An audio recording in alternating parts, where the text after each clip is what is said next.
Tá no ar mais um episódio do Sem Retranca para você, muito obrigado. O Sem Retranca tá no ar no YouTube, Sem Retranca Oficial, no Instagram, no Kawai e também no Spotify. Muito obrigado pelo carinho. Tá no ar mais um episódio. Aliás, o convidado de hoje começou no futebol, foi lançado no futebol por Zagallo, Arthur Neto, e fincou raízes no futebol goiano. Aliás, com uma história linda por onde passou. No Atlético, no Goiás, no Vila Nova e também no trabalho de reconstrução do Goiânia e muito mais. Arthur Neto, que alegria, professor, te receber aqui no Estúdio Pluri, no Sem Retranca, esse videocast, podcast que veio para ficar em 2024 em todas as plataformas digitais. Que bom rever o amigo, que bom, né, que você aceitou o convite do Sem Retranca e é bom demais te encontrar e ver que você está com essa vitalidade toda e a gente vai contar muita história a partir de agora no Sem Retranca. Seja muito bem-vindo, professor. Muito obrigado, Juliano. Prazer imenso estar aqui, né? Como você falou, tem um tempinho que a gente não se vê, Porra! né? Mas os amigos a gente tem que rever sempre. Opa! Então nós estamos aqui à disposição, vamos bater um papo também com as pessoas que assistem, que prestigiam o seu podcast, que eu sei que já está fazendo muito sucesso. Vamos contar algumas histórias, né? Vamos falar um pouquinho de futebol, no geral, né? Que bacana! A gente pode começar pela sua história no futebol. Quem lançou o Arthur Neto? O professor Arthur Neto, que é um patrimônio do futebol goiano no futebol. Olha, se a gente for começar lá no princípio, pequenininho, né? Eu sempre fui apaixonado pelo futebol, pela bola. O brinquedo que me interessava era a bola, jogar bola. Então, desde pequenininho, eu entrei no futebol de salão, fui jogador de futebol de salão. Então, com 11 anos, eu conquistei meu primeiro título estadual. Foi com o Maxwell, era um time considerado pequeno no Rio de Janeiro, do bairro de Vila Isabel. E na sequência, em função desse título, o nosso treinador foi convidado para ir para o Vila Isabel, que era um gigante na época. O Vila Isabel era o grande clube do futebol de salão do Rio de Janeiro. E tinha a seleção brasileira toda principal lá dentro. O maior jogador da época do futebol de salão, chamava-se Serginho, ele jogava demais. E ele foi, inclusive, contratado depois pelo Palmeiras. Então ali foi uma outra etapa. Aí nós ficamos dos 12 até os 18 anos e fomos ganhando título, infanto juvenil. Aí chegou a coincidência. O nosso treinador, o Dr. Taubi Coutinho, inesquecível, né? Ele era torcedor fanático do Botafogo, ele era dentista da base do Botafogo e ele tinha levado um colega nosso, o Luizinho, já para o Botafogo, tinha dado certo. Aí ele falou, chegou a sua vez, vou te levar. E assim eu comecei. Para falar a verdade, eu não jogava muito campo, porque era tão salão que eu jogava, era tudo diferente, a bola era pesada, enfim, eu tive dificuldade no início. Mas eu fui aprovado pela técnica, porque o salão nos dá muita técnica, né? E assim começou. Eu tive a felicidade, um ano depois, não chegou a ser basicamente um ano depois, eu estava na base, no juvenil, na época se falava juvenil, que hoje seria o sub-20. Sim. E aí, depois da Copa de 74, o Botafogo recontrata o Zagallo. Eu me lembro como se fosse hoje, na apresentação dele, porque a gente treinava e jogava em General Severiano, que é a casa do Botafogo. Sim. O juvenil treinava de manhã e o profissional à tarde.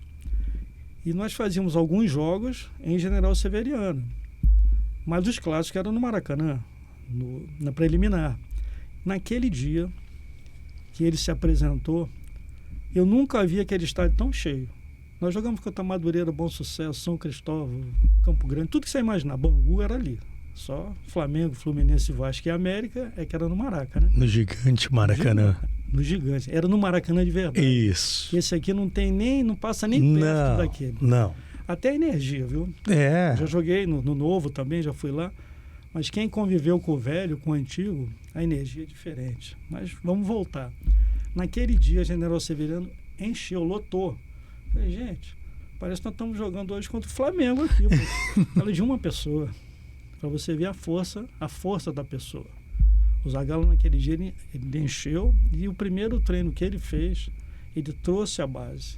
Ele chamou o Joel, que era o nosso treinador, foi lateral direito do Botafogo, João Martins, falou assim, eu quero os garotos todos treinando contra o profissional hoje. Primeiro treino dele. O que aconteceu? Aquilo não foi treino para nós. Para mim foi jogo, né? Porque uma chance daquela... Caramba! A comissão técnica do Botafogo, além do Zagallo, tinha o Admildo Chirol, preparador físico, Lídio Toledo, médico da seleção. Ela era a comissão técnica tricampeã do mundo de 70. Então era muito nome, jogadores de seleção brasileira. Então eu acho que eu tive a felicidade de nascer num clube que tinha muita gente grande. Então eu tinha que aprender alguma coisa. Isso do Zagallo levar o juvenil para treinar no primeiro dia, eu trago até hoje. Por isso que eu faço essa integração. Eu sempre levo a base, você já me acompanhou em treinamentos, eu sempre levei jogadores da base para treinar e para jogar. Eu aprendi. Porque isso foi numa quarta ou quinta-feira, a memória vai falhar um pouquinho, e no sábado começava um campeonato carioca de 1974. Nesse dia, o Botafogo jogou com um bom sucesso e tinha alguns jogadores de meio campo que foram suspensos do campeonato anterior. E ele convocou um jogador da base para ir para o banco. E fui eu. Então, no primeiro jogo dele, quando ele voltou, eu sentei no banco do lado dele ali. Então, aquilo foi uma experiência inesquecível. Então, eu sou muito grato a ele, tenho um respeito imenso por ele, que foi quem me deu a oportunidade. Um dia, ele chegou e me entregou a camisa para jogar contra o Vasco.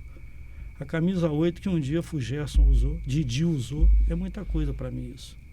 Então são coisas que você não esquece. Então tinha que aprender alguma coisa, né? Então foi assim que começou. A história começou aí. Que bacana, que história, hein? Zagallo também, né? Sendo lembrado aqui.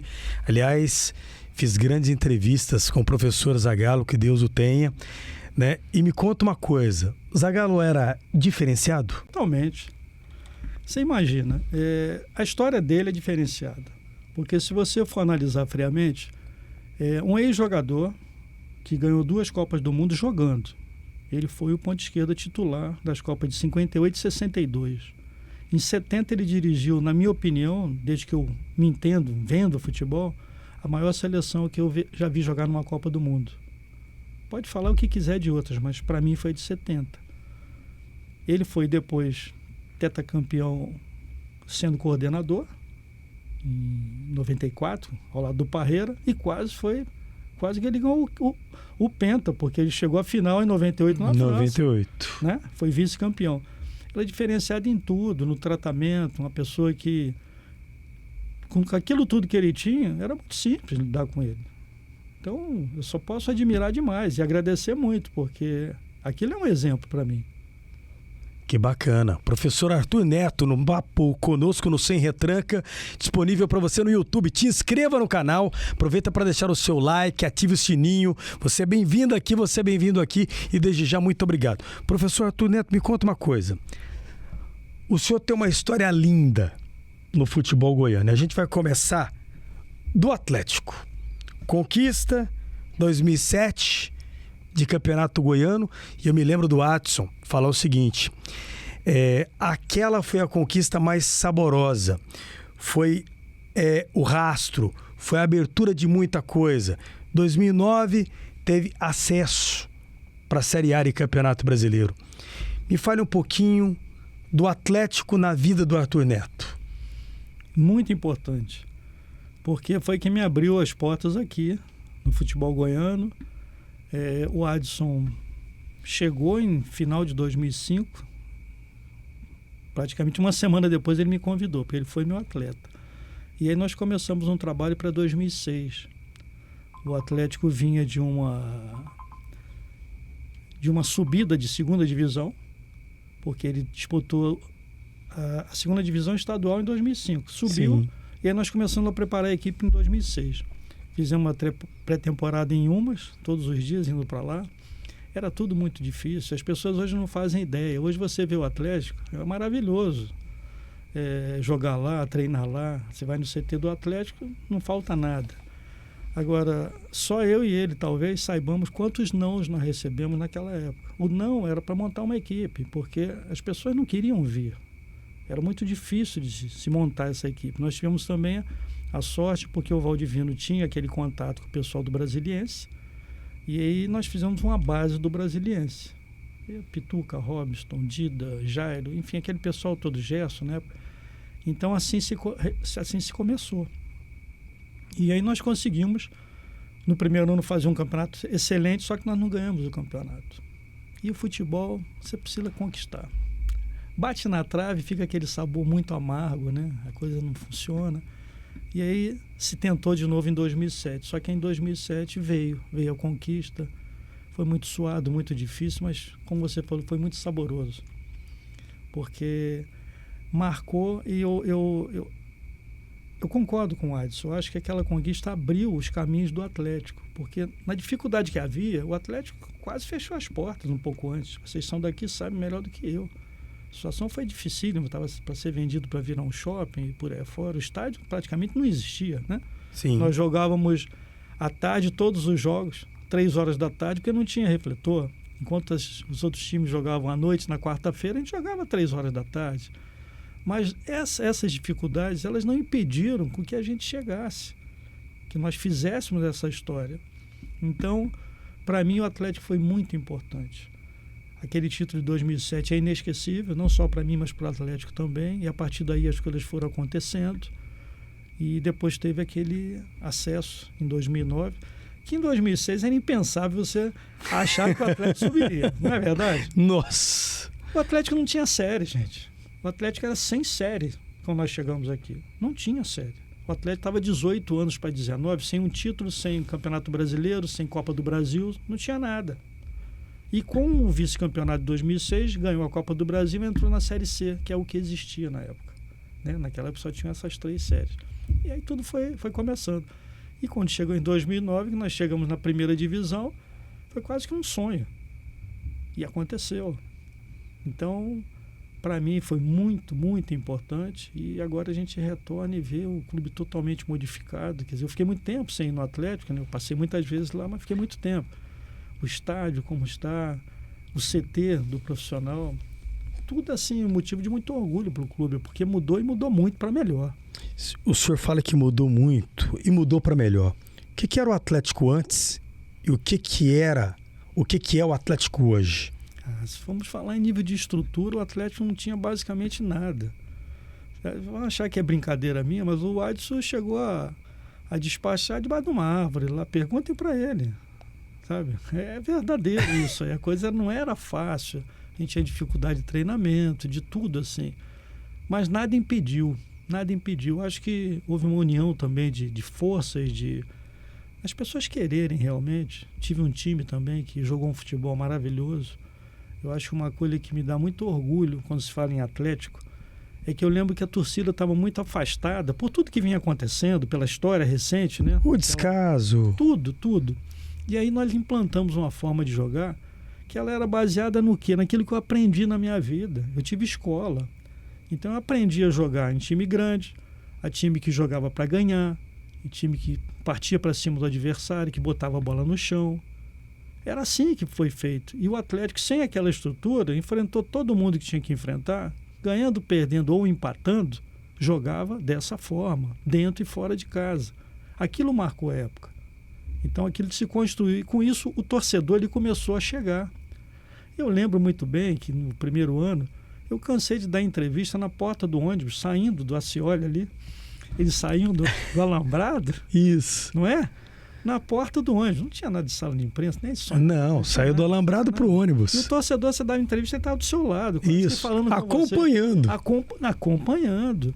E conforme o time ia ganhando, ia crescendo no campeonato, ia mostrando o seu valor, parece que surgiu uma energia, aquilo foi criando um ambiente tão favorável, tão aconchegante, que a gente entrava em campo com muita confiança. Os jogadores sentiam isso, porque se treinava e se fazia nos jogos. A torcida, com aquele estádio que era muito acanhado, muito pequeno, não tinha muito espaço para ficar, mas começou a encher, começou a vir, começou a acreditar. E aí tudo começou a acontecer. Então isso aí, a gente não pode esquecer isso aí. Hoje, por exemplo, o Atlético é um clube que não paga nenhuma fortuna, vocês sabem disso. Sim. Mas paga rigorosamente em dia, mais do que muitos gigantes que tem aí. Isso é real. Não estou contando história, não, isso é real. Hoje, as pessoas, quando são convidadas para ir para o Atlético, Elas vão, porque tiram informação. O CT é muito bom, a estrutura é boa, paga em dia, o pessoal vem. Mas os nãos que eu lhe falei é que naquela época a história era totalmente diferente. Não havia estrutura, não havia muita história para contar. Tinha que se acreditar na palavra do diretor, que no caso era o Adson, que lutava para contratar, e eu também. A gente praticamente formava quase que juntos o elenco, né? E assim foi, por exemplo, nós tínhamos que ir, pegar o carro e ir lá em Brasília para convencer Pituca, Robson, Dida, para ver, porque eles não queriam vir. Isso é real, isso aí. E vieram, se tornaram jogadores respeitados, ficaram por aqui, né? A grande maioria deles. Então, é assim. Então, Deixa eu te contar uma coisa. Deixa eu te perguntar uma coisa aqui no Sem Retranca. Esses meninos te deram trabalho? Pituca, Robson, Dida. Professor Arthur, sou muito polido. Era difícil segurar esses meninos? Pode aumentar a lista? Não, assim? Pode aumentar. Vamos botar um Fábio Oliveira, que fazia gol à beça, não é verdade? Vamos botar um Possato aí junto, né? Márcio era tranquilo. Não, Márcio não. O Wesley era tranquilão, meninão, bacana, legal, não tinha nada disso. Tinha, vamos dizer, aqueles que gostavam um pouco mais de festejar, vamos falar desse jeito. Só que tinha um negócio. Sabe quem dá trabalho, Juliano? É quem não joga. Esse é o que dá trabalho maior. Aquele que joga, responde dentro de campo, trabalha no dia a dia, ele pode até em determinados momentos querer dar saída maior, porque são jovens. A gente tinha uma relação de muita confiança. Aí que está o segredo do negócio. Eu sabia que alguns gostavam de sair mais. Eles sabiam o que eu sabia. Por eu ter sido jogador, eu sabia falar a linguagem deles e falava claramente. Aqui o compromisso é o seguinte: nós viemos aqui para conquistar um campeonato. A hora que tiver que 10 passos para sair, eu vou ser o primeiro a falar para vocês. É folga, vocês podem sair, podem se divertir. Se alguém vier cobrar, joga na minha conta. Agora, o dia que não der, se vocês saírem fora de hora, no dia seguinte eu não vou querer nem saber. A hora que vocês forem dormir, vocês vão chegar lá e vão fazer o treino bonito do jeito que tem que ser. E no domingo, ou na quarta-feira, será onde for, vai ter que dar o resultado no campo. É conversa de homem, papo sério, olhando no olho. Estamos combinados? E foi assim que a coisa aconteceu. Então, a gente sabia que uns se divertiam um pouco mais, vamos colocar assim, não é? E outros um pouco menos. Mas aí, todo mundo trabalhava. E na hora que botava a camisa, todo mundo chegava lá dentro e jogava do princípio ao fim. Sangrava lá dentro, como se fala assim. Sim. Então, é assim que funciona o futebol. Havia uma troca de confiança. Eu tive que defender eles em algumas situações, que não importa, isso aqui é coisas nossas, internas ali, superar algumas dificuldades, não comigo praticamente. Eles algumas situações aconteceram, mas foi um grupo que trabalhou a beça, jogou muito, deu muita alegria, e eu não tenho nenhum tipo de queixa, pelo contrário.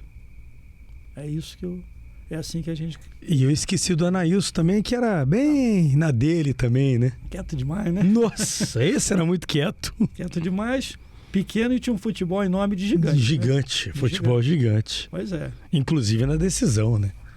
Diga-se de passagem. Você vê, eu citei o caso do Fábio Oliveira. Sabe quantos gols ele fez naquele campeonato? 18. 18 gols. 18 gols. Então, ele dava uma saidinha de vez em quando, só que na hora que tinha que treinar, repetia comigo não sei quantas vezes, bola de fundo, bola cruzada, bola de frente, bola lateral para botar a bola na rede, ele estava ali para fazer. Porque a gente fazia muito isso, a gente trabalhava muito isso. Por que aquele time fazia muitos gols? Por que meus times faziam muitos gols? Porque se fazia muito complemento depois de treinamento, coisa que eu não tenho visto muito hoje em dia. Isso não é uma crítica, não, é uma realidade. A gente não vê o que se via tempos atrás. Por que será que se fazem tantos... Não se fazem gols de falta atualmente? Já se perguntaram por isso? Você vê os caras treinando quando termina o treinamento? Antigamente vocês viam. Por que o Márcio fez tantos gols de falta, mais do que muitos jogadores de linha? Ele acabava o treino, ele ia lá, botava a barreira, botava um pano, botava o que fosse, ficava treinando. Isso eu não vou nem falar de Zico, que é uma bandeira, e outros que fizeram. Mas hoje em dia a gente não vê. Porque a gente não vê esse tipo de trabalho. E estou cortando do Atlético para falar outras coisas. Falei do Fábio Oliveira sobre gols. Por que será que estão diminuindo o número de gols em campeonatos estão diminuindo os centroavantes. Ninguém questiona isso. Por que será? O Fábio fez 18 gols naquele campeonato estadual. O Vila, talvez a gente vai chegar na conversa do Vila, você acompanhou, você estava lá dentro. O Túlio fez 27 gols quando nós subimos naquela época. Ninguém faz isso hoje em dia. Você vê artilheiro com 8, com 9, com 7. Uai, mas os caras desaprenderam? Por que será, hein? É uma boa pergunta. Eu posso fazer essa pergunta para o senhor? Pode. O que acontece? O que aconteceu? Vou dar uma opinião. Muita gente pode até me questionar ou não concordar, mas vou ser bem direto naquilo que eu penso. Tempos atrás, a gente tinha ponteiros no futebol. Ponta direita, ponta esquerda, Sim. que desapareceram. A bola, quando ponta direita ia no fundo, ia toda hora, ela vinha do fundo para trás e os centroavantes cabeceavam de frente para o gol. Os zagueiros estavam em situação de desigualdade, porque estavam de frente para o gol. Era até ruim para eles tirarem a bola. Hoje em dia, de um tempo mais para trás, se convencionou que parece que os jogadores que jogam pelo lado do campo têm que jogar de perna invertida. Isso você está vendo todo dia. A seleção brasileira não tem um 10 que joga de ponta direita ali. Tem uns canhotinhos, que cada dia é um canhoto diferente. Agora foi o Luiz Henrique, foi o Estevão, outro dia foi o Savinho e por aí fora. Você vai caçando assim, você vai ver isso aí. Aí, um tempo atrás, eu fiquei pensando, engraçado. Vamos botar uns 20 anos, talvez, para trás, ou mais ou menos um pouco que isso. Você lembra do Robin, aquele atacante holandês? Nossa, bom demais. Era muito bom. Era excelente. É, né? Bonito ver ele jogar. Lindo. Agora, será que o centroavante achava tão lindo jogar do lado dele? Por quê? Porque ele sempre trazia a bola para dentro, ele fazia os gols dele, ele dava as assistências dele, mas ele dificilmente ia lá no fundinho do campo e metia essa bola para trás. Isso você não via. Aí, parece que virou moda, porque ele jogava demais e começou-se a jogar tudo que é canhoto lá para o lado direito. Estou falando do canto, poderia falar o contrário. O Vinícius Júnior não é um excelente jogador? Sim, claro. Pois é, ele joga mais pelo lado esquerdo, é o lado dele, é o lado que ele se sente bem. Talvez se ele jogasse do lado direito, não viria um monte de bola lá do fundo para o centroavante. Pergunte para o Túlio, eu falei do Fábio Oliveira, mas vamos mais atrás. Pergunta para o Ronaldo, para o Romário, o que eles preferiam, o falecido Roberto Dinamite, o que eles preferiam? Uma bola vindo de fora da área cruzada, para ele cabecear de costa para o gol ou de lado, ou uma bola vindo do fundo para eles olharem o retângulo e só tirar do goleiro? Pergunta para eles o que é mais fácil. Para mim, isso é um dos motivos. Não se vê a bola do fundo vindo com a perna direita, com força, com arco. E a gente treinava isso demais. Você acha que hoje o treinador ele tira um pouco da liberdade do jogador em campo? Né? E eu gostaria que você falasse também de um ponto. O senhor veio de uma geração, o senhor era técnico e tinha um auxiliar, ou um preparador físico. Hoje tem um técnico e mais 10 auxiliares. Isso atrapalha? Não vou dizer que atrapalha. Eu diria que para mim é desnecessário. Para mim era desnecessário. Sabe uma coisa que eu vou falar aqui, talvez o mundo caia na minha cabeça, né? Fisiologista. É necessário, a ciência é fundamental no futebol. Agora, eu não sou favorável a ele determinar, ele fica com o aparelho dele, os jogadores com GPS, chega num determinado ponto, chegou no ponto máximo, não dá para fazer mais.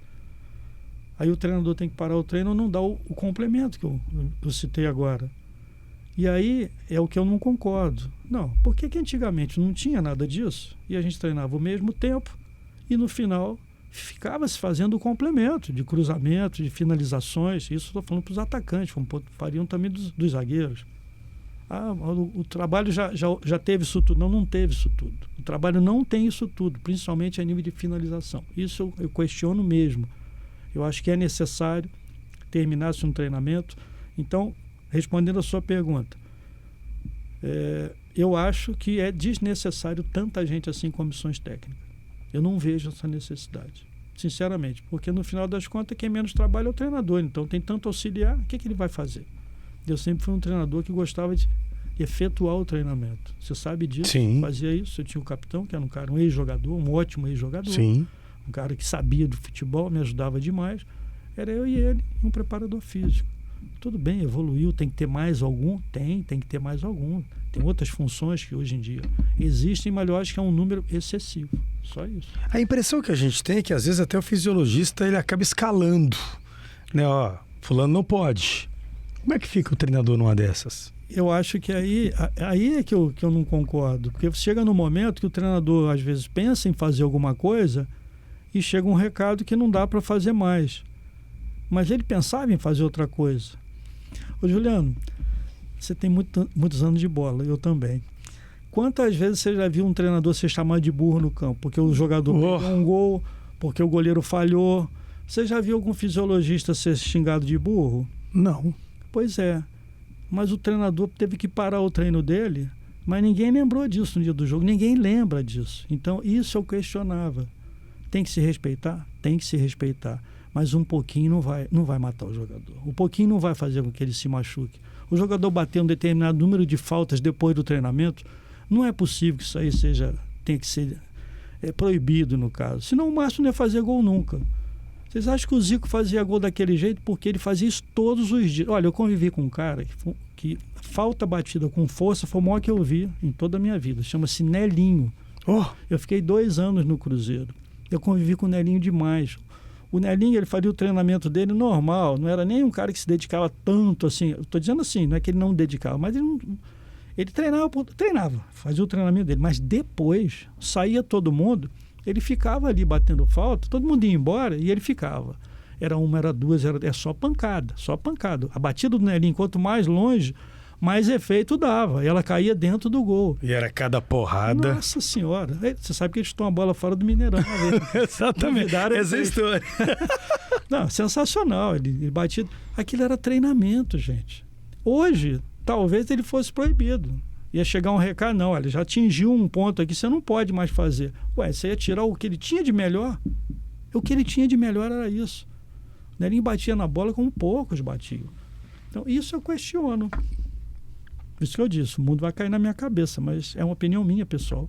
Claro, e vem cá, você tem que ficar à vontade para falar também, porque isso também já foi tema no Esporte em Debate, na programação da Bandeirantes Goiânia.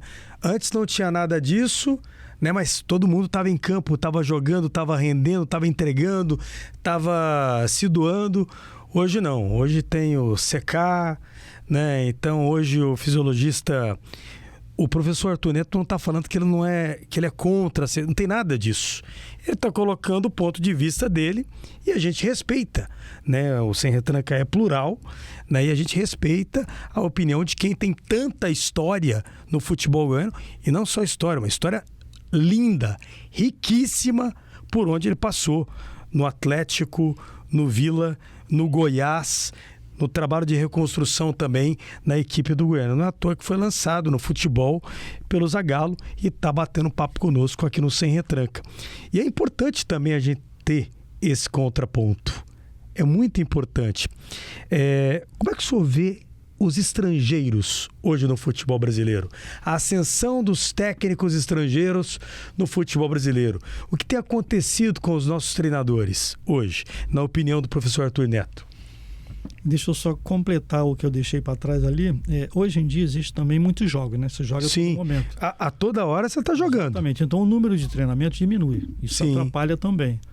É bom eu também pontuar isso para não dizer que eu estou falando que não pode. Para não tirar de contexto exatamente, também. Exatamente. Mas existe isso também. O número de jogos infindáveis que atrapalha muito para o jogador treinar, para o treinador treinar, para todo mundo.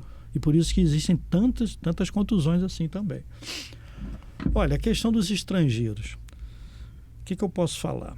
Existem treinadores que vieram para cá e acrescentaram. Eu vou dizer vou tirar por exemplo. Jorge Jesus. Sim. Nós fomos companheiros de clube. Nós jogamos juntos. Eu joguei no Sporting de Lisboa, em Portugal, e eu joguei no Vitória de Setúbal, também, de Portugal. E nós jogamos juntos nesse clube. Em 99, foi a última vez que eu o vi pessoalmente, nós fomos conversar. Eu estava treinando o Náutico, lá em Recife, e um dia ele apareceu. Estava de férias, e nos reencontramos, fomos jantar junto, enfim. Ele fez um trabalho excepcional aqui no Brasil. Tem que ser respeitado pelo que ele fez. Vou falar um outro. O treinador do Fortaleza vem fazendo um trabalho muito sólido. O Vojvoda. Já há uns 3 a 4 anos. Sim. Já teve propostas para sair para clubes considerados maiores e ficou e continua fazendo, e o trabalho cada vez melhora mais. Tem que ser respeitado. Sim. O Abel Ferreira vem fazendo um trabalho muito bom no Palmeiras, também tem que ser respeitado. Não concordo com algumas atitudes dele. É pessoal, acho que algumas coisas ele poderia, enfim, evitar. Por exemplo? Algumas atitudes de confronto fora de campo, com arbitragem, com, sabe, algumas situações que ele cria assim, e poderiam ter sido evitadas. Só isso. Sim. Mas o trabalho excepcional, inquestionável, muito bom, muito bom. Então, eu estou falando de três profissionais que, como poderia falar de muito poucos. Agora, quantos vieram e não acrescentaram absolutamente nada? Quantos vieram com um currículo muito pequeno para trabalhar numa Série A de brasileiro, para trabalhar em alguns clubes brasileiros? E vieram e foram embora já. Isso desmereceu muito o treinador brasileiro. Para todos os efeitos, o treinador brasileiro ele já não tinha mais valor algum, e para você trabalhar aqui em grandes clubes, você tinha que ser apenas ou nascido em Portugal ou vir, talvez, da Argentina, alguma coisa assim. E acho que isso aí não é o correto. Penso eu. Virou um modismo muito grande, aí eles voltam. Existe também o problema das licenças, que o treinador brasileiro, se ele for trabalhar na Europa, tem uma série de dificuldades, uma série de questionamentos, e às vezes nem consegue. E aqui não é feita a mesma coisa. Aí é uma crítica também à CBF, que ela deveria fiscalizar mais. Isso o sindicato do treinador, a Federação dos Treinadores, no qual até o Wagner Mancini é o presidente. Sim. Cansaram de questionar isso, mas não teve resultado até agora. Então a questão dos estrangeiros, ela é benéfica quando vem treinadores que acrescentam alguma coisa, que mostram alguma coisa. Mas tem coisas que... Vou ser mais amplo na coisa. Vem muitos portugueses para cá, não vem? Vem. Trabalhei, tive treinadores portugueses também. Na época que eu fui, o treinador brasileiro mais respeitado em Portugal, que para quem não sabe até hoje, é quem levou Portugal ao lugar mais longe numa Copa do Mundo. Ele é brasileiro. Ele está no céu. É o seu Otto Glória. Uma pessoa fantástica, fantástica. Ele foi terceiro colocado no Mundial de 66. Quando o Brasil não foi bem, e Portugal tinha uma grande seleção. Eusébio, Coluna, enfim, eu conheci Eusébio em Portugal, enfim. O seu Otto ainda é o treinador que fez Portugal chegar mais longe. Você sabe me responder quem é o treinador da seleção de Portugal hoje? Boa pergunta. Pois é, eu não vou lembrar o nome. Mas não é português. Ele é espanhol. Tem sentido isso? Se a gente traz todo mundo como se fossem os maiores treinadores do mundo de Portugal, e a própria seleção de Portugal não valoriza os treinadores dele. Não faz muito sentido isso. Faz. Mas se levantava um ponto... É interessante isso, professor Arthur. Se levantava um ponto muito interessante, assim, ó. Na ascensão dos treinadores estrangeiros no Brasil, que ela não cessou ainda, tipo assim, ó, os treinadores brasileiros ficaram para trás, deixaram de estudar. Sempre vinha esse contraponto em meio à ascensão dos técnicos estrangeiros. Como é que você reage a esse contraponto? Pois é, aí você é obrigado a ter a licença da CBF Academy. Sim. Eu também tive que fazer, porque para você trabalhar na Série A tinha que ter. Então a licença eu fui lá e tirei. Normal. Mas é uma coisa interessante. Aí você estuda, faz, tira a sua licença, e ela não é reconhecida, como deveria ser. Lá fora teve questionamentos, agora houve, junto com a Conmebol, houve praticamente um acerto, né? Mas a nível de UEFA, não tem muito isso. A dificuldade existe. Então, os treinadores brasileiros estão estudando aqui, mas não estão sendo reconhecidos. A própria licença CBF, ela dá o curso, então por que ela não segura isso aí? É uma boa pergunta. É um bom questionamento. Eu estou falando à vontade, porque hoje eu não estou atuando como treinador, mas eu vejo a luta que tem os treinadores brasileiros sobre isso. Sabe? Eu sempre vejo esses questionamentos, tem um WhatsApp da federação, não tem nem entrado muito assim, mas sempre houve esse questionamento, a dificuldade de reconhecimento das licenças nossas fora do país. Sendo que vem treinadores aqui que não tem, vamos dizer assim, a qualificação necessária que é exigida para nós lá fora, aqui dentro. E entro e treino. Não vou ficar falando nome porque seria antiético. Eu preferi falar dos bons. Sim. Falei dos bons. Eu reconheço os bons. Mas tem gente que teria que comprovar um pouco mais para ter vindo para cá, ou vir para cá. Tá vendo? Tanto que o papo é bom no Sem Retranca. Professor Arthur Neto, aliás, tem uma história linda no futebol goiano, no futebol brasileiro, e é o nosso convidado, é o convidado da vez no Sem Retranca. Por isso, você que está na plataforma no YouTube, te inscreva no canal, ative o sininho, aproveita para deixar o seu like e desde já, muito obrigado pela grande audiência. Siga também no Instagram, Sem Retranca, tem um show de prêmios para você e a gente vai aqui batendo papo com o professor Arthur Neto. Tá vendo tanto que o papo é bom? A gente começou no Atlético, já falamos da ascensão dos técnicos estrangeiros, já falamos um pouquinho do momento do futebol brasileiro também. Deixa eu perguntar, professor Arthur Neto, o que tem acontecido com a base no futebol goiano? Você tem trabalhado na base do Atlético no trabalho de reestruturação. Eu não vejo um jogador da base no Goiás e quando vejo ele não ganha minutagem, não tem tempo para bagagem. Eu não vejo um jogador da base no Vila. Eu não vejo um jogador da base no Atlético. Eu não vejo o Vila revelar. Eu não vejo o Goiás revelar. Eu não vejo o Atlético revelar. O que está acontecendo com a base? Por que a gente está andando para trás? E quando que a gente vai andar para frente? Uma boa pergunta, né? Olha, o Atlético... O único jogador da base que vem jogando já há algum tempo é o Luiz Fernando, que foi criado, mas ele foi criado e foi revelado, né, há muito tempo atrás. Aí ele saiu pro Grêmio, saiu pro Botafogo. Exatamente, retornou, né? É muito pouco, né? É muito pouco. A minha última passagem como treinador, em 2012, eu lancei um jogador aqui, que hoje joga no São Paulo, foi o Luciano. O Luciano. No Internacional. E que foi dispensado do Atlético também. Depois que eu fui embora, eu soube que ele saiu. Isso. Por quê? Não sei, mas ele foi lançado aqui. Ele foi lançado aqui também. E a gente não vê realmente jogadores nesses clubes que você citou aí, que deveriam ter. Clubes como o Atlético, como o Vila, como o Goiás, eles precisam ter jogadores da base em cima. Até por questão de comerciais, né? Você tem que revelar, você tem que amanhã ou depois fazer um patrimônio, uma receita, e eles são importantíssimos. E é investido, esses clubes investem. Uns mais, outros menos, mas investem. E a gente não vê esse resultado. Eu diria que... Posso falar mais do Atlético, né? Porque eu estou dentro do Atlético. Não posso nem ficar falando muito do Vila, do Goiás, porque eu não estou ali dentro. Então vou falar sem conhecimento. Mas a safra que a gente tem hoje, de imediato, para subir pro profissional, a gente tem dificuldade. Mas isso, quando eu cheguei, eu comentei até com o Adson. Isso aí não se faz... Em curto prazo, né, Juliano? Não se faz. Isso é médio, longo prazo. Mas a gente, por exemplo, eu vejo em categorias bem menores do Atlético meninos que têm condições de chegarem ao futebol profissional, mas estão distantes pela idade, estão distantes. Aqueles que estão mais próximos, que é o sub-20 praticamente, jogadores de 17, 18, 19 anos, esse a gente vê um pouco de dificuldade. Não posso falar do que aconteceu atrás. O que a gente está tentando fazer ali, o que eu peço aos treinadores, é que se trabalhe os fundamentos, que é o mais importante.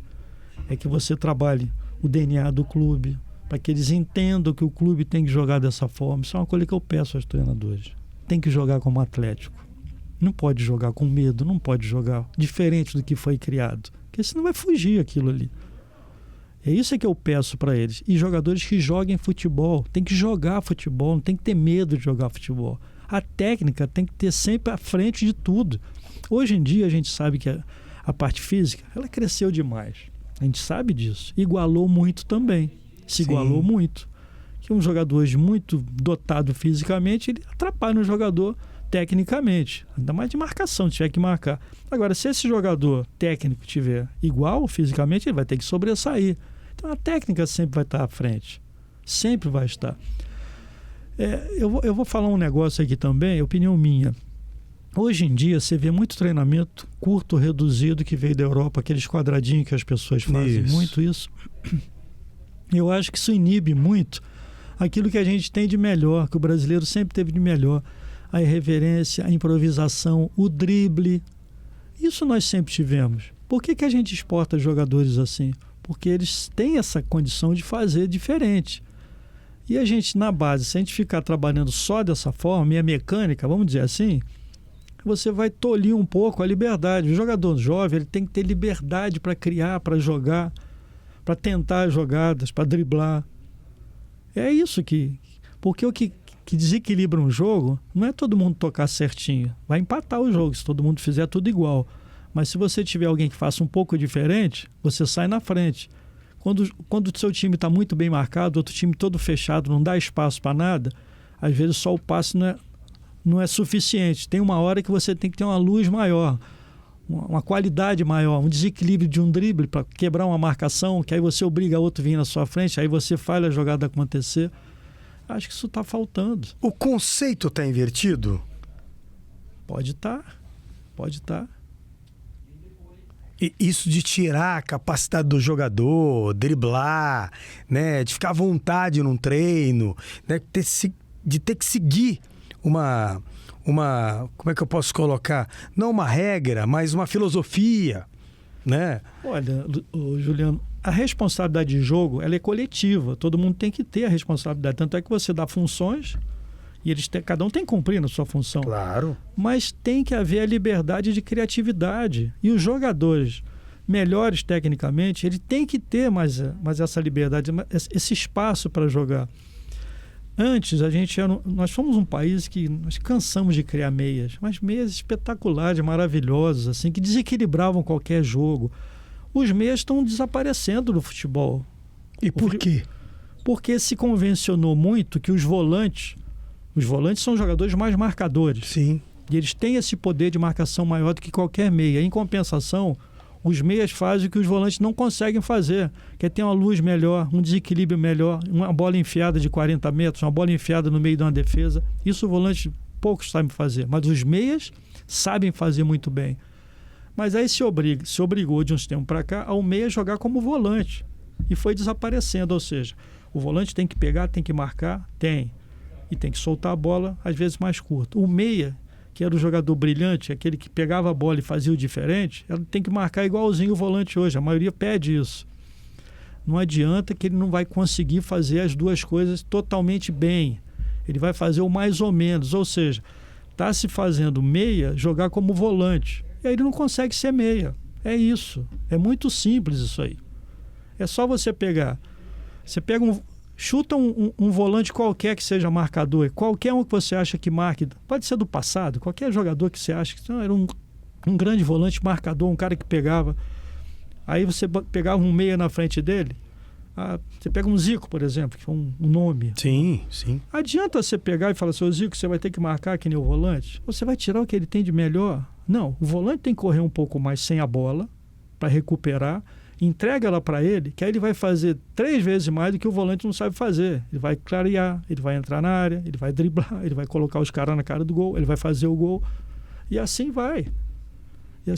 O Brasil já foi tão rico em meias que na Copa de 70, muita gente não vai saber disso, que os jovens não vão saber disso, mas tem que entrar na história, no Google. O Brasil teve uma seleção que o Zagallo conseguiu fazer Gerson, Rivelino, Tostão, Pelé e Jairzinho, que jogavam quase tudo na mesma posição, num time só, cara. O Rivelino, que era brilhante demais, foi parar na ponta esquerda. Porque no meio do campo, o Clodoaldo era o volante, era o pegador, né? Era o operário, sabia jogar também, mas era o mais operário que tinha. Mas só que você dava a bola pro Gerson, ela só saía no pé dos caras, ele não errava um passe de 5, de 10 e de 40 metros. Dava pro Rivelino, ninguém tomava a bola do Rivelino. O Tostão, que era um meia no Cruzeiro, brilhante, foi jogar com a 9 lá na frente de centroavante. O Tostão me contou isso em Southampton, numa entrevista na África do Sul. Interessante. Segue, professor. É isso. Ele nunca jogou ali. Ele jogava com Piazza, marcador. Isso. Tostão e Dirceu Lopes. No meio campo espetacular. Aí não tinha lugar ali, porque... Dava para tirar o rei? Alguém ia querer tirar o rei do time? Não tinha. Não, nem falei nele, né? Porque ele é intocável. Então a gente tinha o Gerson aqui, o Rivelino foi para lá, o Tostão enfiou na frente mais um pouco, o Rei no lugar dele, o Pelé era o lugar dele. E o Jairzinho, que jogava no Botafogo por dentro. O Furacão. O Furacão foi lá para a ponta, porque ele era muita força, rápido, né? E foi o artilheiro da Copa, fazendo gol em todos os jogos. Então, aí você vê a inteligência de um treinador. Ele conseguiu fazer com que vários jogadores jogavam na mesma posição, mas o talento era tão grande que ele distribuiu os caras dentro de campo. Para você ver quantos meias nós tínhamos. Todos eles eram meias. Pelé era meio atacante, né? Mas é meia. Sim. Antigamente era o meia armador e o meia atacante. O Gerson era meia armador. O Piazza, que era um volante brilhante, marcador no Cruzeiro, ele foi jogar de quarto zagueiro lá do lado do Brito, que era força. O Brito era... Por quê? Porque o Piazza sabia sair jogando com a bola. Então, ou seja, o talento tem lugar. E hoje se tirou um pouco do talento para ser aquela força bruta, para ser mais uma coisa de... Não, hoje tem que ter pegada, tem que ser... Todo mundo tem que marcar, todo mundo tem que... Gente, todo mundo tem que fazer, mas tem que ter o brilho também. Tem que ter o diferente também.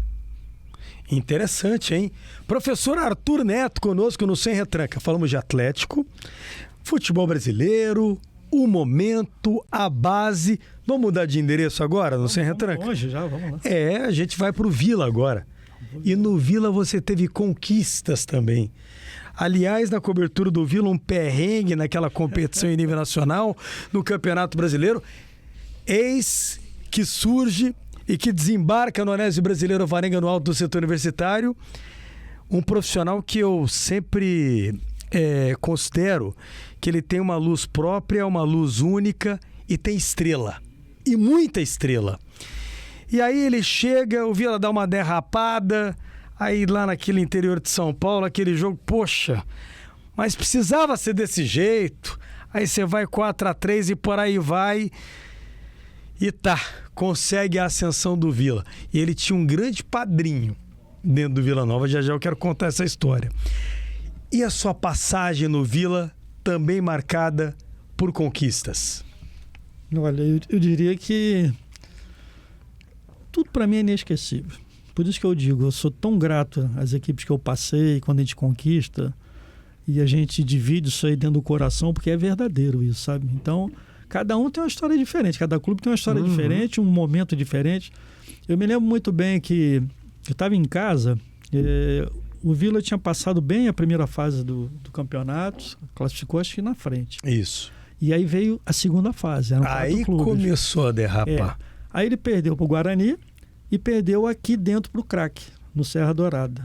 E toca o telefone 00:30 por aí assim. Normalmente eu estou dormindo. Porra! Esse horário? Esse horário. Por aí assim. Era o Ronaldo, que era do gerente, junto com o seu Barros. Seu Barros. E aí entra a história. Começa assim, marcamos para mãe de conversar cedinho. O ambiente era de muita apreensão, porque é simples, eram 4 clubes, só classificavam 2. O Vila tinha jogado 2 partidas, tinha perdido as 2. Ia jogar em Rio Claro no domingo. Se perdesse, aí não tinha jeito. Então, ou seja, eu ia estrear podendo despedir, né? Caramba! A realidade foi Aliás, professor Arthur, é bem lembrada essa história, porque assim, para quem tá chegando agora, né, o Arthur chega no Vila Nova com a missão de levar o Vila para uma Série B de Campeonato Brasileiro, mas já no primeiro jogo de quebra, poderia estar fora. Ele já podia estar fora do comando técnico. A estreia dele já podia ser a eliminação do time do Vila e ponto final no trabalho. Por isso, o professor Arthur traz a apreensão para o Sem Retranca também, né? Foi muito. Nós fomos para Rio Claro, nós ganhamos o jogo de 2-0. Não foi um jogo tão difícil, para falar a verdade, esse jogo. E aí se esperou, porque a tabela virava. Isso. No outro domingo era aqui, no Serra, contra o Rio Claro. Contra o próprio Rio Claro. E a gente achava que, vai ser um jogo um pouco mais suave. Isso. Foi o jogo mais doído que nós tivemos, não é? A emoção naquele dia foi demais. Que loucura. Loucura. Começa o jogo e eles fazem 1-0. Isso. Nós fizemos uma força imensa para tentar empatar aquele jogo e empatamos depois de um tempão. Isso. Eles deram a saída e fizeram 2-1. Continuou. Primeiro o Rio Claro vai lá, no início. Aí depois o Vila faz uma força. Sufoco danado. Empata. Eles dão a saída e falam 2-1. Bora no meio campo. Tá lá. 2-1. 2-1. Aí foi aquele sacrifício de novo, e o jogo passando, e difícil, 2-2. Passa um pouquinho, eles 3-2. 3-2. E o tempo passando, 3-2. Aí vem aquilo que, depois eu vou contar o final da história, foi até engraçado. 30 e tanto, né? Eu não vou lembrar, mas era 30 e alguma coisa já. Pênalti contra nós. Pênalti contra o Vila. A torcida começou a se levantar. 3-2 perdendo, um pênalti ali quase aos 40, já viu, né? Aí não tem jeito. Aí eles perdem o pênalti. Quando todo mundo pulou, o juiz mandou voltar. Eu lembro disso aí, eu estava atrás do gol. Mandou voltar o pênalti. Aí eu falei pra gente, 2 vezes não tem, aí é duro, né? Aí eles perderam o pênalti, o goleiro pegou. Eu me lembro que uma foi para fora, outro goleiro pegou. Isso. Né? Na saída, aí foi diferente. Pô, agora nós temos que ir lá.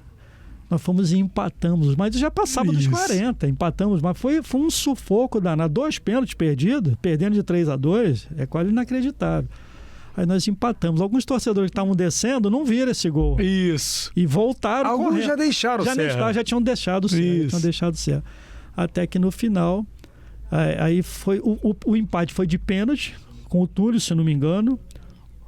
Ou o Túlio fez o 4º gol e o falecido Paulo Ramos fez o gol. Fez o gol de canhota lá. Eu acho até que foi o 3-3 que ele foi fez. Foi o 3-3. Foi o 3-3. Depois o Juninho sofreu um pênalti.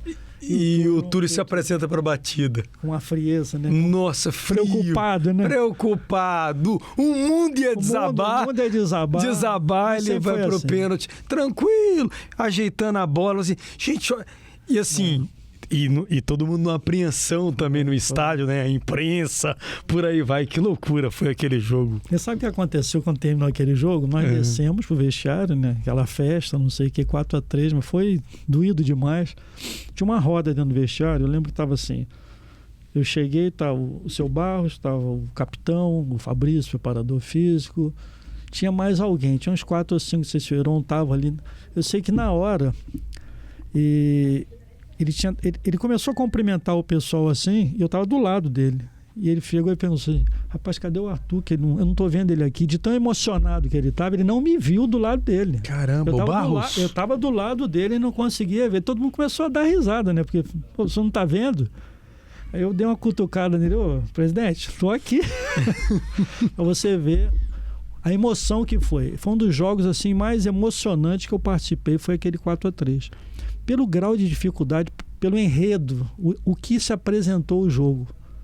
Foi realmente inesquecível. E depois, na outra semana, foi o Guarani. Nossa. Que o Guarani... Eu já acho que esse foi um sufoco danado. Foi, porque o Guarani estava na frente, né? Ele estava na frente e ele jogava pelo empate. E o Vila só classificaria se ganhasse o jogo. Só passaria de fase se ganhasse o jogo.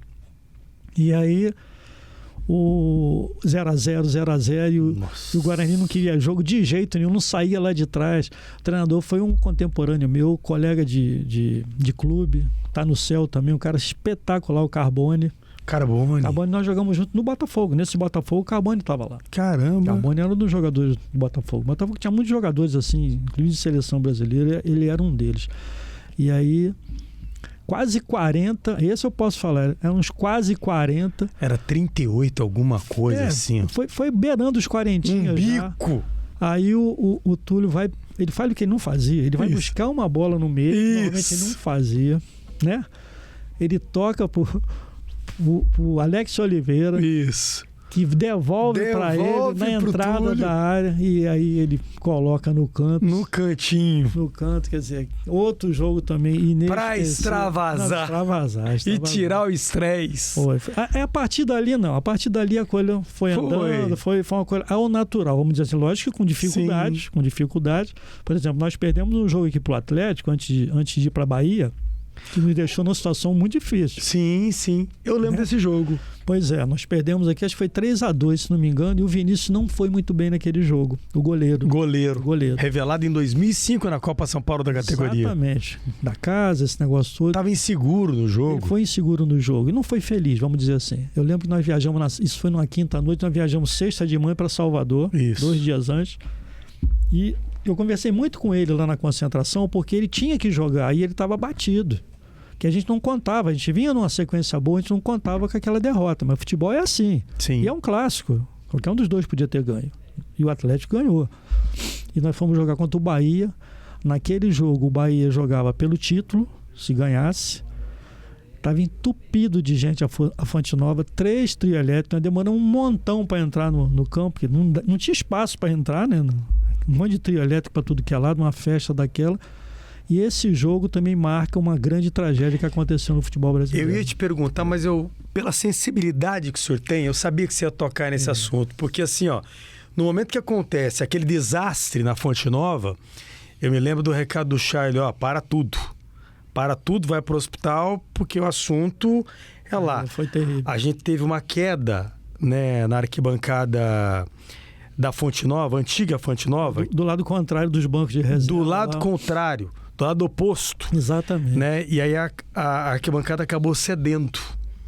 E aquilo... 7 pessoas faleceram. 7 pessoas morreram num jogo. E era uma decisão assim... Foi. E a gente ficou paralisado naquele momento. O que veio na tua cabeça, Arthur? Ali, o que aconteceu foi o seguinte, o jogo quase terminando, nós tivemos um momento crítico, foi um pênalti, né? Aí a história do Vinícius, que tem que dar o valor para ele. Exato.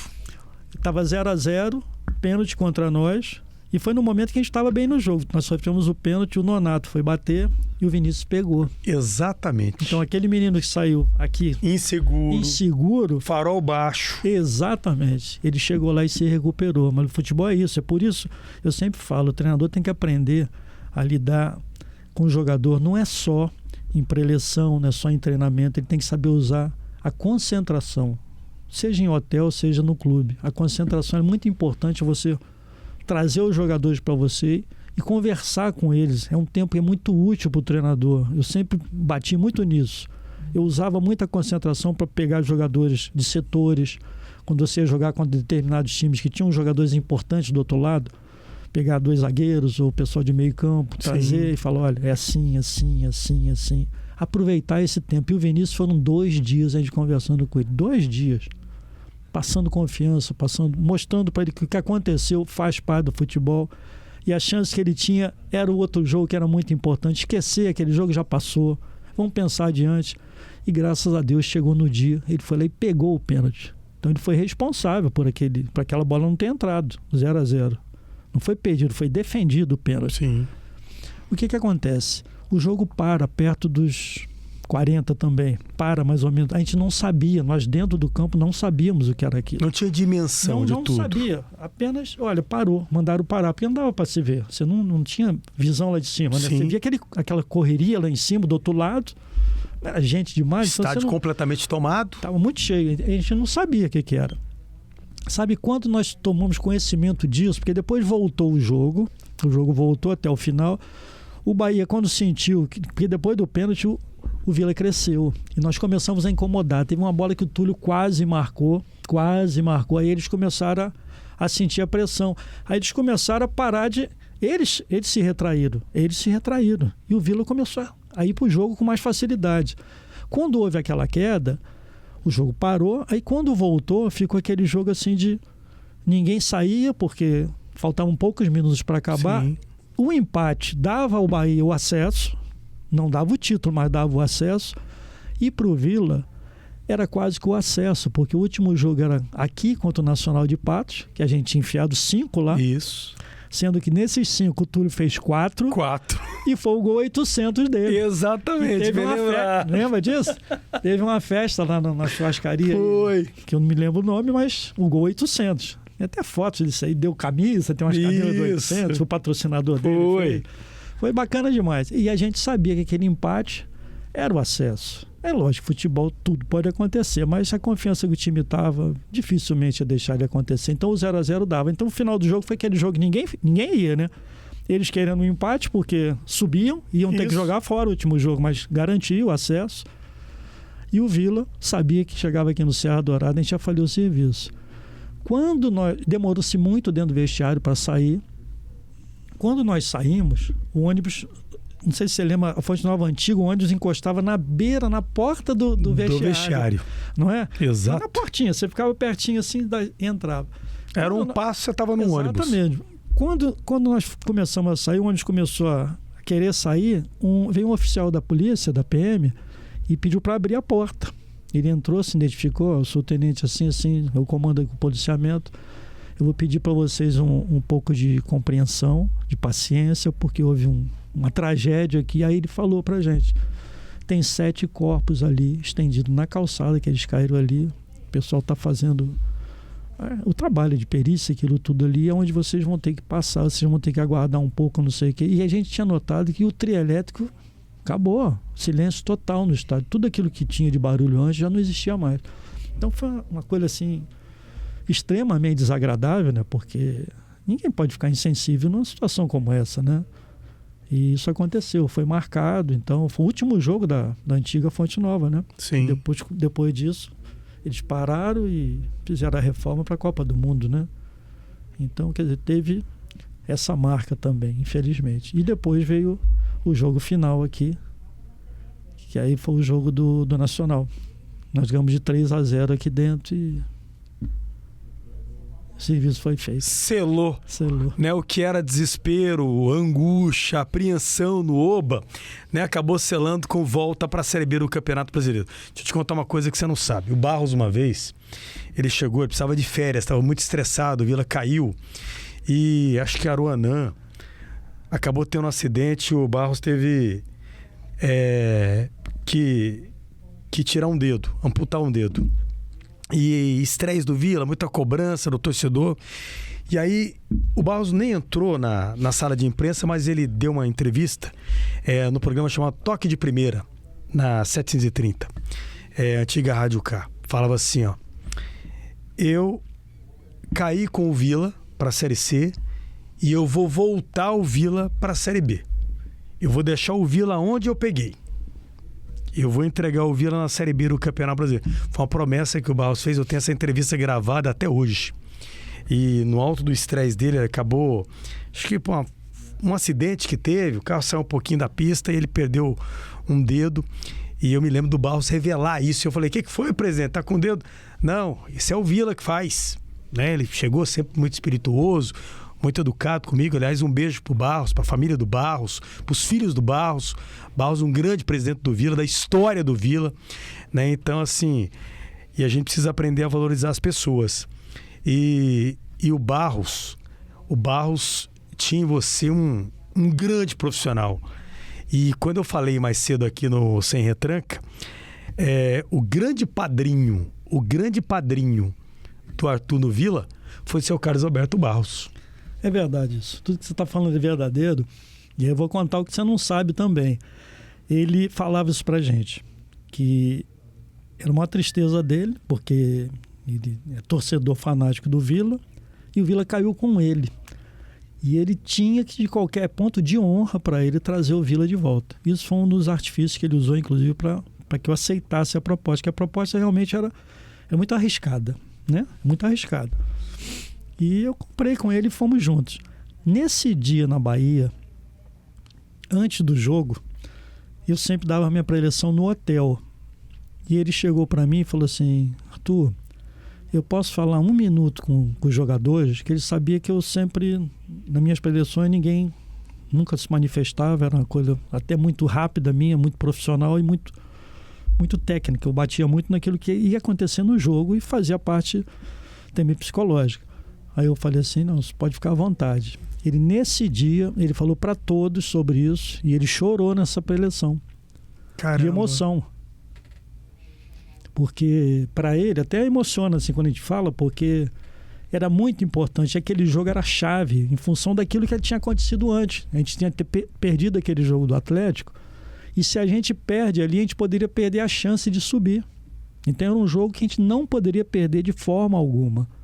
Então, nesse dia, foi a única vez que ele pediu para falar antes de mim, não lembro se foi antes ou depois, mas foi na pré-eleição que ele pediu para mim para falar, para ter sido depois. E ele presenciando junto com a gente ali. Então, foi uma coisa assim muito emocionante. Então, depois do jogo, todo mundo estava muito emocionado com tudo que aconteceu. Por a gente ter conseguido o resultado, por aquilo que ele tinha falado, pela tragédia que tinha acontecido, aquilo mexeu muito com todo mundo. Então isso que você falou é totalmente verdadeiro, nós presenciamos isso e ele passou para todo mundo isso nesse dia. E é lógico que isso aí também mexeu com todos, porque todo mundo nesse dia entregou tudo que podia. Foi um 0-0 que foi, naquele momento, uma vitória, por tudo que representava, né? Que história. E que convidado, Arthur Neto, deixa eu mudar de endereço de novo, vamos pro Goiás? Vamos. Você tem uma história bonita também lá, né? Não esquecendo, o seu Barros até hoje é um grande amigo que eu tenho. Eu não tenho dúvida disso. Um grande amigo que eu tenho, um respeito enorme por ele também. Então, um grande abraço para ele também. Boa. Arthur Neto, convidado da vez do Sem Retranca. Você pode acompanhar no YouTube, no Spotify, no Kawaii, no TikTok, no Instagram, tudo Sem Retranca. Muito obrigado. Ative o sininho, deixa teu like, te inscreva no canal, é importante para a plataforma. Aí você vai para o Goiás. Gerente, executivo de futebol, e leva o Goiás para uma final de Copa Sul-Americana. Uma decisão de Copa Sul-Americana. Eu vi argentino chorar no estádio naquele jogo. Que filme passa pela sua cabeça, professor? Quanto você lembra disso? É um filme também inesquecível, né? Porque eu lembro que nessa época eu estava em Natal. Eu sempre tinha uma casa em Natal, né? Então, quando eu não estava trabalhando, eu ficava lá que eu sou do Rio, então eu nasci perto do mar, isso aí para mim sempre foi importante, gosto. E eu ficava assim, quando não estava trabalhando, ia para lá, porque eu ficava à vontade lá. Resumindo, eu recebo um telefonema. O Goiás tinha perdido pro Grêmio Prudente, se não me engano, que era o Barueri, né? Hoje é o Barueri, Grêmio Barueri. É um negócio isso aí mesmo, que jogava em Prudente. Isso. Né? É isso aí mesmo. 4-1, se não me engano. 4-1 lá. E praticamente tinha quase que selado o rebaixamento, né? Não matematicamente, mas é questão de mais um ou dois jogos já. E aí eu falei assim, bom, mas o time está sendo rebaixado agora, qual é o assunto? Isso domingo de noite, depois do jogo, foi de mim a mando do senhor Elê. A pedido do senhor Elê, né? Falou, meu tio falou que tá precisando de você e a gente vamos tentar salvar a Sul-Americana, porque a gente... O campeonato brasileiro já foi, não tem como, né? O ambiente não era bom, não sei o quê. Pra você vir. E eu me lembro que nós nem acertamos contratos. Ele falou, não, pega um avião. Sério? E vem. Nós tínhamos uma relação de confiança assim, tem coisas assim que você aprende. E eu peguei e vim. E, resumindo, cheguei numa terça-feira para jogar quinta contra o Avaí, que era o jogo da volta da Sul-Americana, porque o Avaí tinha empatado aqui de 2-2. Naquela época tinha negócio de gol fora, né? Sim. Então, se o 0-0 e o 1-1 era do Avaí, o 2-2 era no pênalti. Mas chegou lá, nós ganhamos de 1-0. Pronto, para encurtar, nós chegamos de 1-0. O gol do Rafael Moura, que foi o artilheiro do campeonato, né? Fez 8 gols. No campeonato daquele tamanho, fez 8, para você ver. Se fazia muito mais gols assim, comparativamente. Aí depois nós pegamos o Fluminense na sequência, nem voltamos para Goiânia, fomos para o Fluminense, foi 1-1, um jogo lá que estava ganhando de 1-0 até o final, aí houve um pênalti e o Conca bateu e empatou. E o Fluminense foi campeão brasileiro naquele ano. Sim. Era o Muricy, o treinador. E aí nós fomos dando sequência na Sul-Americana. Aí veio a questão do Palmeiras. O Palmeiras pegou o primeiro jogo aqui, ganhou de 1-0, gol do Marcos Assunção, um gol de falta. E nós fomos para São Paulo praticamente eliminados, né? Praticamente eliminados. Você pegar o Palmeiras lá com a vantagem do empate, chega lá, eu lembro que a gente estava descendo aquela avenida ali que desce para o Pacaembu, era um mar verde, mas o mar não era verde do Goiás. Que loucura. Do Palmeiras. E tinha aqueles botecos de esquina, o torcedor tudo, né? Sim. Uniformizado, bacana, com latinha na mão, com coisa, não sei o quê. Oferecia pra gente onde embaixo, devagarinho, não dava pra correr, tinha tanta gente, ia devagarinho, eles dando tchauzinho pra gente. Naquele humor, né? Eles não estavam fazendo pouco caso, não era isso. É a alegria do torcedor, é coisa normal, cara. É assim que funciona. O futebol é isso, o futebol é alegria. O futebol não é feito de tristeza, não é feito de cara amarrada, não. Você tem que ter humor, você tem que ter, né? E eles brincando com a gente, tá bom, vamos jogar, né? Chegou lá, eles fizeram 1-0 primeiro tempo, estavam melhores, sem dúvida que estavam melhores. Só que o futebol, rapaz, ele muda às vezes num lance. O futebol é uma coisa que por isso que é apaixonante. O futebol é apaixonante demais. Tem uma falta na entrada da área, a gente bate, ela bate, rebate e cai na cabeça do Carlos Alberto. Ele antecipa e faz um golzinho ali rapidinho, naquele jeitinho dele, né? De cabeça 1-1. Finalzinho do primeiro tempo. A gente continua fora do mesmo jeito. Mas, deu um ânimo aquilo ali. Aí você desce pro vestiário. Peraí, gente, nós precisamos de um gol agora, pá. Um gol. Você fala isso pro grupo? É claro que fala. Você tem que falar. Porque ali tinha o gol fora. Entenda isso também. A gente estava perdendo de 1-0, não estava? Eles ganharam aqui de 1-0. Lá estava 1-0. Nós fizemos 1-1. Se a gente faz 2-1, vale o gol fora. Então a gente precisa de um gol. Um gol. Não toma um e faz um. Somos nós que estamos dentro. Meu amigo, não importa se você está indo para Pacaembu, no Palmeiras, no Maracanã, no Flamengo. Não importa. Você tem que ter coragem para jogar agora. Nós temos meio tempo para decidir nossa vida. E nós vamos jogar para ganhar esse jogo até onde não puder mais. O que acontece? Eu costumo dizer que existem os deuses do futebol, né? Os deuses do futebol, eles comparecem. E quando você diz que eu sou um cara assim meio... Tem sorte nesse negócio todo? Você não tem sorte, você tem estrela. Estrela. Eu digo que... Rapaz, tem um companheiro que sentou muitas vezes no banco comigo, mas ele vem de cima, né? Muitas vezes ele veio de cima e sentou lá. Sentou do meu lado, porque teve coisas que eu não ganhei, não. Não fui eu que ganhei, não. Não foi não. Não adianta vir contar vantagem, que isso é mentira. Foi o homem lá de cima. Foi o homem lá de cima. E aí, quando dá seus 30 e sei lá quanto, né? Depois de 30, né? Uma bola que o Marcão entra, ele carrega pelo fundo, assim. Escanteio que voltou. Foi porque o pessoal ficou na área. O Hernando ficou na área, que era o zagueiro. Ela vai no meio campo, volta pro Marcão. O Marcão recebe do lado, pertinho do banco ali, ameaça e toca no fundo. Quando ele vai no fundo, ele cava do outro lado. O Rafael Moura pega fora da pequena área lá, assim, quase na linha de fundo, e traz de volta. E deixa a bola na frente da rede, assim. O Hernando só cumprimenta. Aí, meu amigo, aí você imagina. Goiás onde? Pacaembu, 2-1, Pacaembu, um mar verde deles. Mas tinha torcida do Goiás, pouca gente no campo. Apertadinho, pouca gente, mas estavam lá presentes. Lá direito das cabines. Exatamente, estavam lá presentes. E aí, meu amigo, 2-1. E aí foi segurar até o final, né? Aí o tempo vai passando, o time que é da casa, que estava contando com a vitória, isso é normal, começa a ficar, os nervos começam a bater e a gente defendendo.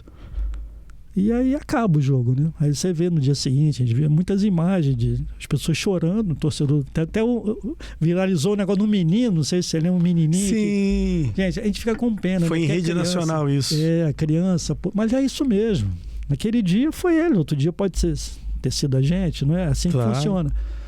Então aquilo ali foi um feito, na verdade foi um feito, porque não vamos falar nome de emissoras, mas uma emissora que bancava o Palmeiras já na final, passando ao vivo, né? Isso. Ao vivo, né? Rádio não, passando ao vivo, e aquilo ali foi uma decepção, tanto é que nem se passou para São Paulo, se passou para aqui, para Goiânia, o jogo final, porque estava preparado o Palmeiras na final. Palmeiras na final. Na final do campeonato.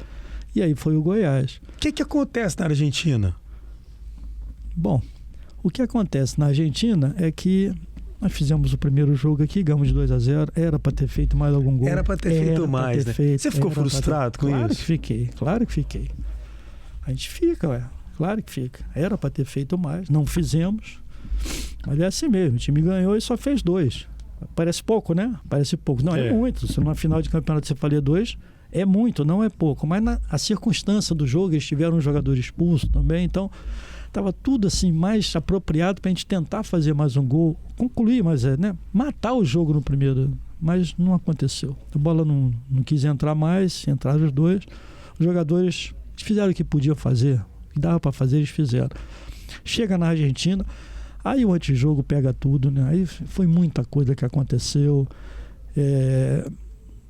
Eu falar aqui de arbitragem é bobagem eu falar, porque você sabe que eu comento muito, se tivesse o VAR naquela época, o Goiás estava com essa taça aqui dentro.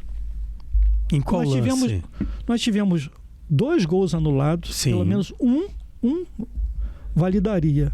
Era o suficiente. Ficava 3-2. O gol que eles fizeram, que o cara faz até sentado, que ele cai ali. Não, ele atropelou o Marcão. Aquilo é falta em qualquer lugar. Ele não foi na bola. Ele atropelou o Marcão no alto. E o Marcão é um cara forte. Para derrubar o Marcão, não é qualquer um que derruba, não. É difícil. Não é fácil, não. Ele atropelou, fez a falta, caiu, ela caiu. É sorte, caiu em cima dele assim, ele bateu, teve o mérito de bater e fez o gol. Então, um gol daqueles era questionado. Ou tomado ou feito. E era o suficiente para se trazer. Porque o resto eles fizeram de tudo de antijogo, tudo que era possível em hotel, fizeram, mas tudo bem. A chegada tensa. Tudo. Mas isso não resolve o jogo, né? O jogo é decidido dentro de campo, eu sempre falo isso. Independente do extracampo, tudo isso assim. Agora, o extracampo, quando ele envolve uma situação de arbitragem, aí complica. Aí você joga com armas que você não tem. Se confronta com algumas armas que você não tem como discutir isso. O cara diz que não foi gol e acabou. Ele valida um gol que não foi e vai valer. E aí não tem como. Aí você vai pro pênalti. Engraçado que nós começamos muito mal aquele jogo, o time sentiu no início, empata. Eles fazem o segundo, depois falham o terceiro. Só o Goiás jogou depois, até o final da prorrogação. Nós fomos superiores o resto do jogo inteiro e a bola teimou e não entraram. Nós tínhamos duas situações, uma do Rafael Moura, que entrou, o goleiro pegou, e a outra também do Tolói, uma bola atravessada num escanteio que ela passou, não sei como que ela não entrou. Ou seja, houve situações de merecimento dentro de campo, fez por merecer, mas não fez, a bola não entrou. E aí é o destino, né? O jogador que perdeu o pênalti era o batedor oficial do Goiás. O Felipe batia muito bem pênalti. E a gente treinava muito todo dia aquilo ali. O time estava preparado para bater e fazer todos. Ele vai e bate e a bola bate na trave. E aí, o que você vai fazer? E eles foram muito efetivos, né? Fizeram todos eles. E assim se disputou a maior decisão do Centro-Oeste, que é, até hoje, nenhum time do Centro-Oeste conseguiu chegar numa decisão continental, digo assim, né? Sim, continental. Claro. E, infelizmente, não levamos.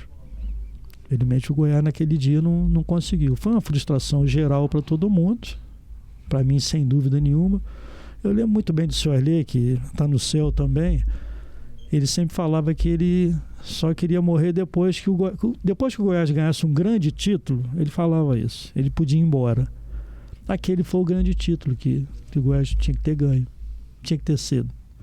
Até para satisfazer uma vontade de uma pessoa que foi muito importante para o clube. Fez muito por esse clube. Isso é inquestionável. Não dá para se discutir isso aí. Quando você vê aquele título escapando, né, a tua relação com a Ailê, que filme vem na tua cabeça? Assim? É muito frustrante, porque você fala assim, faltou alguma coisa, deixaram de fazer? Não faltou nada, não. O que era possível fazer foi feito. Eu me recordo que quando nós chegamos, o Atlético o Goiás teve uma troca de presidência. Foi. Não foi isso? Uhum.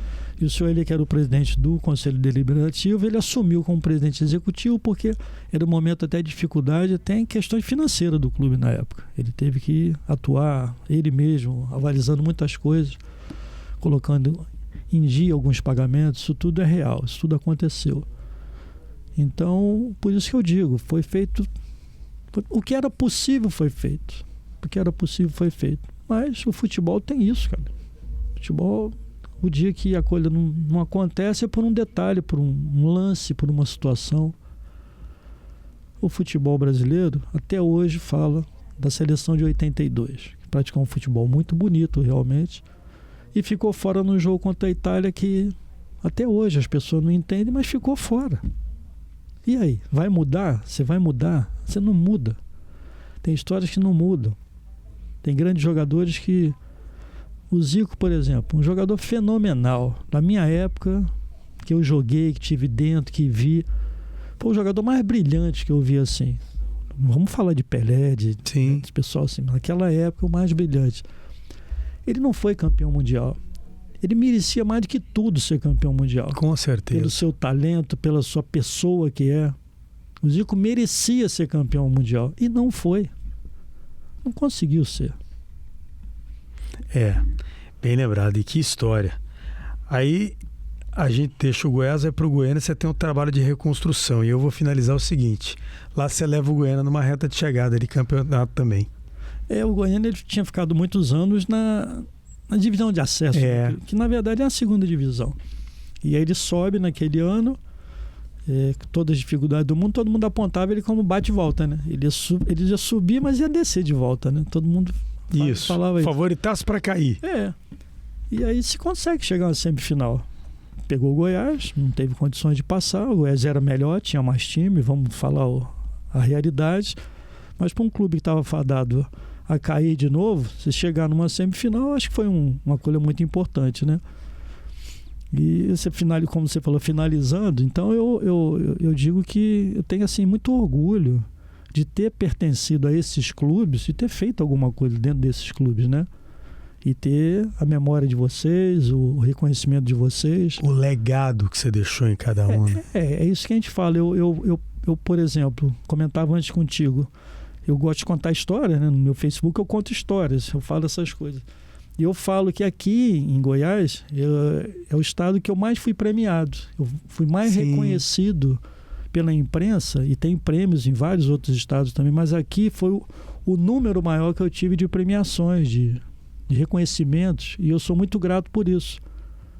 A imprensa de Goiás sempre teve muito carinho por mim, teve muito reconhecimento, sabe? O que a gente fazia era falado, era dito, era reconhecido com troféus, uma série de coisas. Então isso também é importante ser dito. Conclua. A gente não pode ser só premiado, a gente tem que reconhecer quem também nos premia também, quem também vê o que a gente fez. Mas sua história, sua biografia é linda, professor Arthur. Essa é a grande verdade. É o caso do torcedor. Sim. O torcedor. Hoje eu volto para o Atlético, um clube que me recebeu de portas abertas. Eu volto para aquele que foi meu ex-atleta, meu ex-diretor e hoje meu presidente, que é o Adson. Tem uma história de 1000 anos já. O mundo do futebol dá muita volta. Pois é. E ele vem e me traz de volta para uma nova função, e sou extremamente grato por isso. E quando eu entro no Acioli, principalmente nas primeiras vezes, tudo é sempre assim, um reconhecimento imenso do torcedor. Mas isso não é só do Atlético.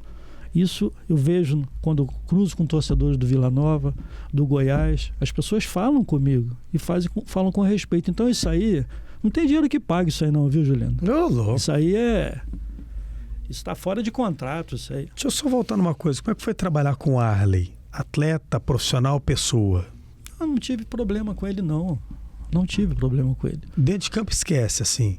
Não, o Arley, ele sempre foi um jogador, ele foi muito profissional. Sim. Para aqueles que não sabem, né? O Arley era um jogador que ele chegava sempre cedo, treinava muito, sabe? Ele nunca deixou de fazer o trabalho dele. Primeiro a chegar, a última a sair. Sempre, sempre. Nunca vi um atraso dele, nada assim. Então, eu não tenho absolutamente nada para falar dele assim. Nada. Foi um dos profissionais corretos que trabalharam comigo. Só posso falar bem. É assim que funciona. Deixa eu te fazer uma pergunta. Bem rápido, um ping-pong. Você não pode pensar muito não, tá bom? Principal jogador que você trabalhou no Atlético?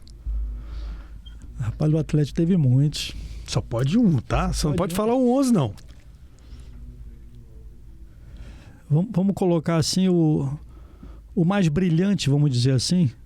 Eu teria um monte de gente para falar, hein? Eu sei disso. Eu tenho um monte de gente. Só pode um. Mas só pode um. Eu vou colocar na conta daquele que foi muito importante a nível de uma decisão. Chama-se Anailson. Mas se eu falasse um monte de gente, Márcio, Pituca, Dida, Jairo, eu não estava falando nada de errado, não, cara. E outros, viu? Nada de errado. Tá. Só pode um. Anailson. Principal jogador que você trabalhou no Vila? Túlio Maravilha. Pela importância, por tudo que ele fez, cara. Principal jogador que você trabalhou no Goiás? Rafael Moura, naquela época, tem que ter sido ele, porque ele foi decisivo demais. Qual o clube que você mais gostou em Goiânia? Aí você me pergunta, você me faz uma pergunta sem resposta, porque eu não posso desagradar os outros. Seria impossível eu fazer isso. Muito bem, Arthur Neto conosco. O respeito é muito grande. Eu sei disso. Eu sabia que você não ia responder essa. Professor, eu adorei te ver. Bate aqui. Obrigado pela tua presença. Demais, eu que agradeço. Espero que você tenha gostado do papo. As meninas adoraram aqui o bate-papo. Bom demais. Muito obrigado a vocês. No Sem Retranca. A Nicole, a Larissa. A gente tem áudio e vídeo no Spotify agora, no YouTube. Né, o Sem Retranca aqui.